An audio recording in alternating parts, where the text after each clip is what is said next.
always starts the same way. She looks at you, not as you are, but as she imagines you might become. You feel it in her eyes, don't you? That flicker of hope? Or is it hunger? Maybe you think you are being seen, but you're not. You're being measured, assessed, scanned, like a blank canvas, waiting for her to paint her masterpiece. But the masterpiece isn't you. It never was. Carl Jung warned you, not with the soft words of a motivational speaker, but with the sharp surgical precision of a man who spent his life staring into the psychological abyss of the human soul. Jung dedicated his entire life to mapping what he called the unconscious, the part of the mind that operates silently beneath your awareness. And he discovered something terrifying about women. They don't just fall in love with men, they fall in love with the idea, the fantasy, the projection. The scariest part? Most of them don't even realize they're doing it. You might think she's choosing you for who you truly are, but what she's actually choosing is the version of you she created in her mind, a psychological puppet, a character designed to play a role in her private movie. When you stop fitting her script, she changes the actor, not the story. Jung called this projection the animus, the inner masculine image that lives inside every woman. When this animus is immature, undeveloped, or unchecked, it becomes a tyrant. It turns into an unseen force that makes women chase dangerous men and reject the good ones. It causes arguments without reason, dominance without wisdom, moralizing without accountability. Jung didn't sugarcoat it. He described it as a spiritual possession, a state where a woman becomes unaware that she is no longer acting from her own consciousness, but under the shadowy influence of her inner masculine fantasy. And men, you fall for it because no one ever taught you how to see it. You confuse being desired with being understood, being chosen with being truly known. You believe she sees the real you when, in truth, she's only acting out a role she's been rehearsing since childhood. When the fantasy collapses, when the mask slips, you are left confused, betrayed, humiliated, wondering what went wrong. But you didn't do anything wrong. Your performance simply stopped convincing her. Jung warned that the only way out of this psychological theater is through what he called individuation, the lifelong process of becoming whole within yourself. But here's the harsh truth. Most men never even start that journey. They've been conditioned to chase approval, seek validation, and let women define their worth. As long as they play those roles, they keep getting replaced, each new audience bored with the same performance. Individuation isn't glamorous, it's brutal. It requires you to confront the parts of yourself you've buried, the weak, the insecure, the broken. It demands that you stop blaming women for not seeing you and start seeing yourself. Because here's what Jung knew that most men will never understand. You don't become a man by being chosen. You become a man by choosing yourself. You don't earn your worth through her affection. You earn it by standing alone, fully awake, fully responsible, fully alive. A man who has faced his own unconscious can't be seduced by projection. He's no longer a puppet in someone else's fantasy. He is the author of his own reality. Jung observed that the greatest tragedy of modern men isn't rejection, but their willingness to mold themselves into whatever shape they believe will be accepted. Call it compromise, partnership, love. Jung had a different word for it. Self-betrayal. He warned that men who ignore their own psychic development become slaves to feminine projection, bending themselves like wet clay into the shapes demanded by women who don't even know their true desires. You stop being men, and you start being masks, smiling, nodding, agreeing, performing, until you forget who you were before you put the mask on. Women, they sense this. Oh, they sense it more than you can possibly imagine. The very thing you think will make her love you, obedience, predictability, availability, becomes the reason she loses attraction. Why? Because the feminine instinct, Jung taught, isn't drawn to comfort but to mystery, to risk, to the man she cannot fully define or control. When you make yourself fully known, without boundaries, without backbone, you don't become more lovable. You become invisible, disposable, replaceable. And here's the paradox that keeps most men enslaved. You fear being alone more than you fear being fake. You'd rather lose yourself than lose her. You'd rather live in a role than face the terror of standing on your own. But Jung taught that until a man embraces solitude, he will never be free.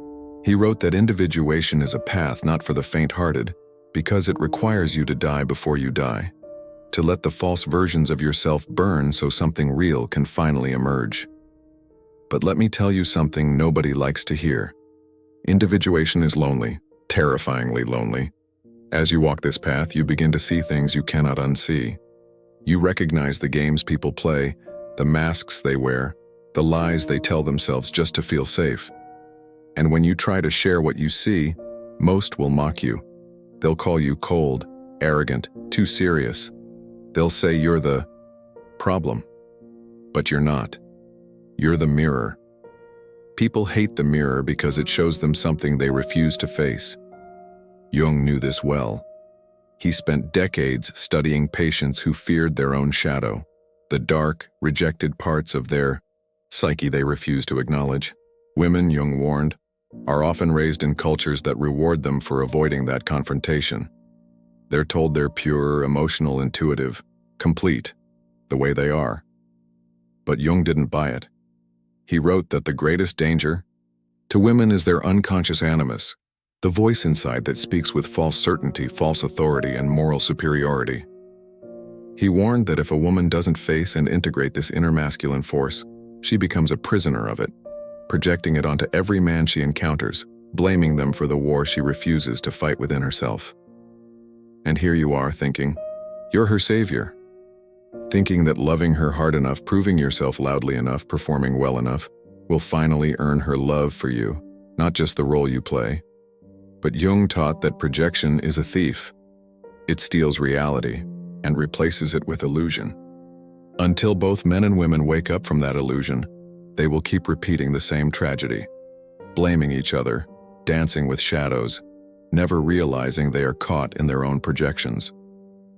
Most women don't realize they're doing this, living in their projected fantasies, blaming others for the inner chaos they refuse to confront.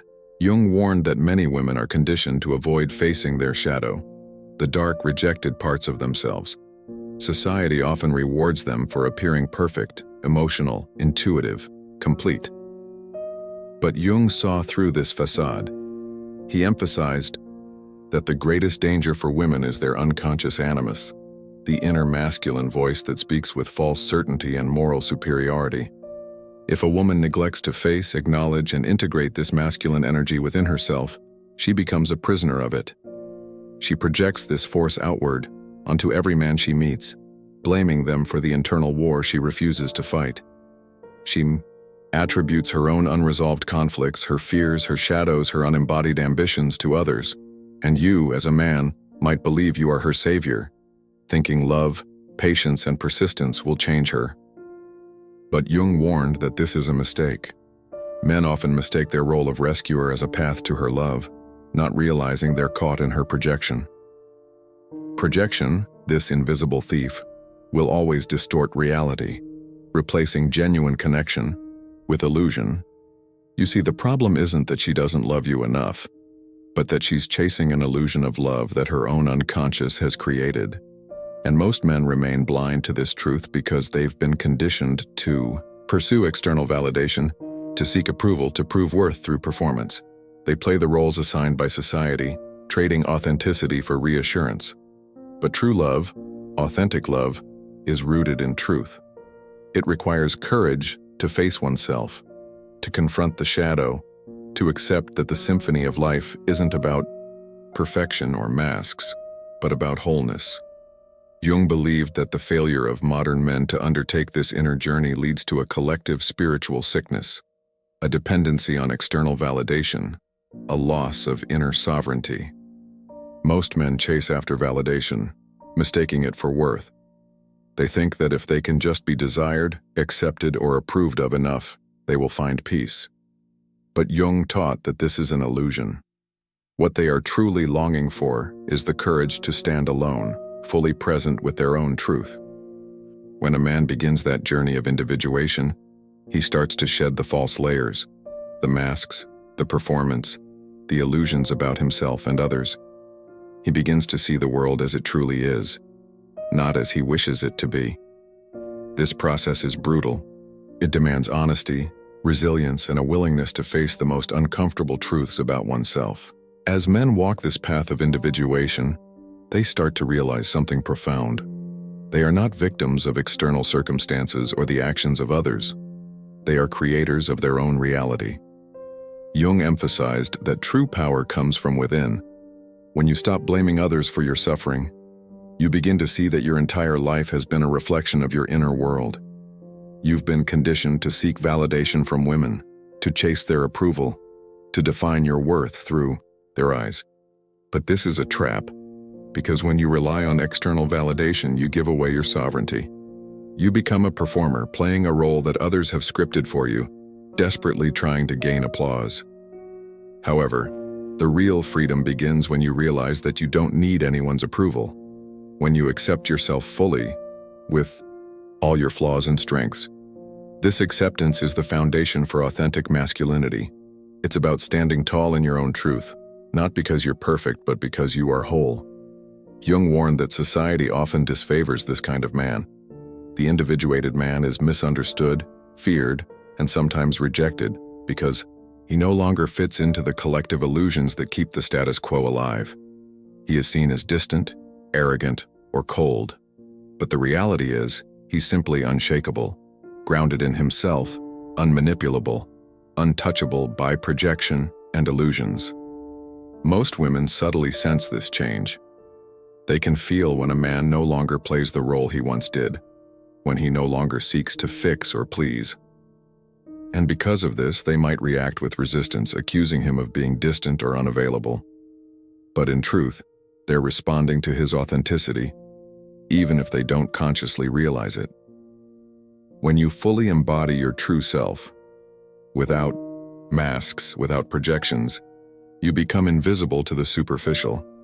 And paradoxically, this is when women find you most attractive, not because you chase or perform, but because you simply stand solid in your authenticity.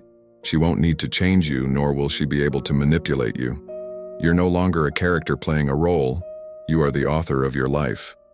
Most women, consciously or not, are attracted to mystery, the possibility of the unknown. When a man is fully rooted in himself and doesn't broadcast his insecurities, his neediness, or his desires, he exudes a quiet strength that awakens her instinctual longing for discovery. He becomes a safe space of honesty, not a desperate performer trying to be what he thinks she wants. And here's the greatest paradox. Women want a man who doesn't need them. They want someone whole, who is not seeking validation but offering stability from his inner foundation. When you stop seeking to be loved, to be validated, or to be chosen, you actually become more irresistible. This is the profound truth Jung uncovered. The man who does the inner work, who faces his shadow and integrates his wounds, no longer needs to chase love. He stands in his truth, and from that strength, relationships become genuine, not relying on fantasy or projection, but built on authenticity. When you reach this state of wholeness, something astonishing happens. Women sense it immediately. They're drawn not to a character you perform, but to the real, unshakable man you've become. And she won't try to change you or manipulate your script. She will meet you as an equal. No masks, no illusions, no projections. She will stand with you, not as a goddess looking for worship, but as a human being walking her own path of growth. She has faced her shadows, confronted her animus, and burned away her illusions. She no longer needs you to save her, nor do you need to save her from herself. Instead, you both meet as whole beings, partners, allies in the journey of life. In this meeting, there is no desperation, no clinging, no performance, only truth. And Jung taught that this pure, honest connection is the rarest and most profound form of love, one that doesn't demand anything but offers everything because it is born from freedom. Freedom to choose, to walk away, to stand beside each other without illusions or masks, without fear. Most of you will never experience this kind of love because you will settle for performances, illusions, and temporary validation. Facing who you truly are can feel unbearable, so you prefer to hide behind roles, masks, and fantasies. But if you have the courage, the brutal, honest courage, to keep walking your path, to stand alone in silence, to strip away every false layer you've built to seek approval, you will eventually find yourself standing at the edge of something terrifyingly beautiful. And when that moment arrives, women will no longer be the source of your identity. They will no longer be the mirror you use to feel like a man. Instead, they will become partners. Partners who walk their own paths, not prizes to be won or illusions to be possessed. You will love them not because you need them, but because you choose to.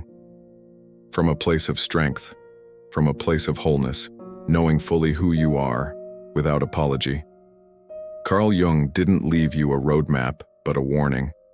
Every man who refuses to confront himself will become a slave to others' projections, especially women's. But he also left a challenge. Walk the path of individuation. Stop blaming women for the roles you volunteered to play. Stop seeking wholeness in someone else's image. Stop waiting to be chosen. The man who chooses himself, completely, unapologetically, becomes unmanipulable, untouchable, free. He's no longer defined by others' illusions or expectations. He is the author of his own life. If you've felt this message resonate deep within, if you're ready to take that first step and begin your journey of self-discovery, stop waiting. Make the choice today. Leave here in the comments. I want to start my journey of self-knowledge.